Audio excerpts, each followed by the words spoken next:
News Only 24. News Only 24. একজন দুঃশাসন এসছেন বাংলায়। ভোট আসলে দুর্যোধন আর দুঃশাসনরা আসেন, ওদের চোখে দেখবেন,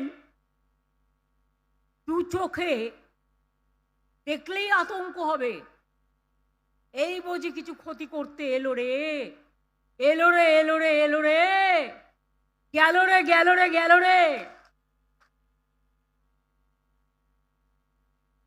দুঃশাসন বাবু এসছেন, শকুনি মামার চেলা চামুন্ডারা ঘুরে বেড়াচ্ছে আর বলে বেড়াচ্ছে বাংলায় নাকি 1.5 কোটি লোকের নাম বাদ যাবে। কেন? যারা সারা জীবন বাংলায় থেকেছে, বাংলায় তারা ভোটার। আজকে বলছেন মমতা ব্যানার্জি জমি দেয়নি। মমতা ব্যানার্জি জমি না দিলে এই তারকেশ্বর বিষ্ণুপুর লাইন কে করে গেছে? মমতা ব্যানার্জি করে গেছে, আপনি নন। জিজ্ঞেস করুন। দুঃশাসন কমরেডদের, ওরা এখন কমরেড হয়ে গেছে। কমরেড না বোমরেড আমি জানি না, মানেটা আমার জানা নেই। আমি যদি জমি না দিতাম তাহলে ইসিএল এর জমিগুলো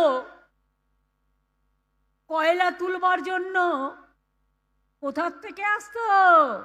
রানীগঞ্জে জমি কে দিয়েছে? জামুরিয়ায় জমি কে দিয়েছে? বাঁকুড়ায় জমি কে দিয়েছে? বনগাঁ পেট্রোপোলে জমি কে দিয়েছে? ঘোকসাডাঙ্গায় জমি কে দিয়েছে? চ্যাংরাবান্ধ মালবাজারে জমি কে দিয়েছে? অন্ডাল এয়ারপোর্টের জমি কে দিয়েছে? পানাগড়ের জমি কে দিয়েছে? বড় বড় কথা, মিথ্যে কথা। বাংলায় শুধু অনুপ্রবেশকারী, কাশ্মীরে নাকি নেই। তাই যদি সত্যি হয় বন্ধু, একটা কথার উত্তর চাই, পহেলগাঁও তাহলে কি আপনারা করলেন?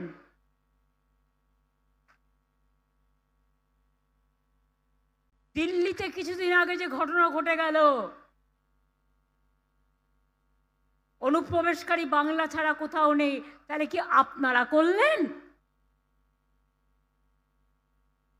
যত দোষ বাংলা, এই রাজনৈতিক হ্যাংলা,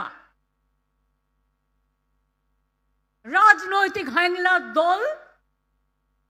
আগের বার এসে বলেছিল ইসবার 200 পার হয়ে গেছে, পগার পার।